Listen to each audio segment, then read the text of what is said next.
What strategic deception did PAVN use in the Tet Offensive?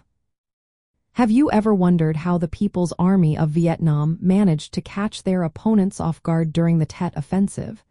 This operation was a masterclass in strategic deception. The PAVN employed a range of tactics designed to confuse and mislead South Vietnamese and United States forces. First, they implemented strict radio silence across all units involved.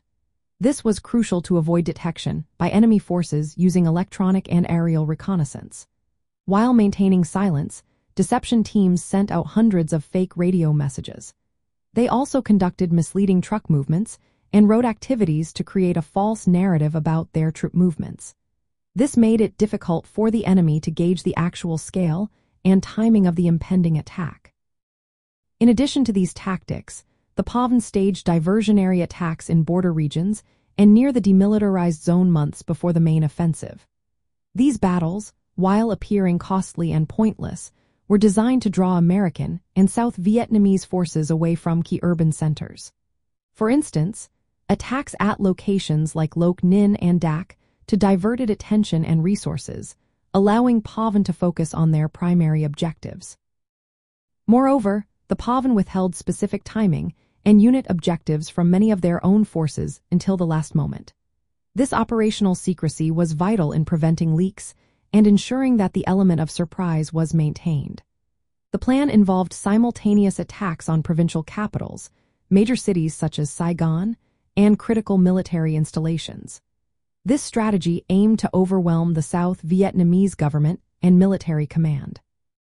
By combining these elements, radio silence, fake communications, diversionary battles, and operational secrecy, the PAVN forced the South Vietnamese Army and United States forces into a reactive stance. They were left uncertain about where the next strike would occur, which created a challenging situation for commanders who had to make quick decisions under pressure. While the Tet Offensive resulted in heavy losses for the PAVN and Viet Cong forces, the strategic deception was effective in eroding American public support for the war. This shift in public opinion ultimately influenced U.S. policy regarding the conflict. The depth of PAVN's deception showcased a sophisticated approach to warfare, integrating misinformation and psychological tactics with traditional military strategies.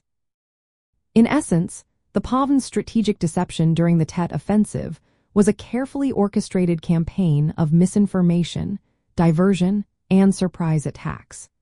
This approach not only confused and misled enemy forces but also demonstrated a high level of military intelligence and psychological strategy in the context of the Vietnam War.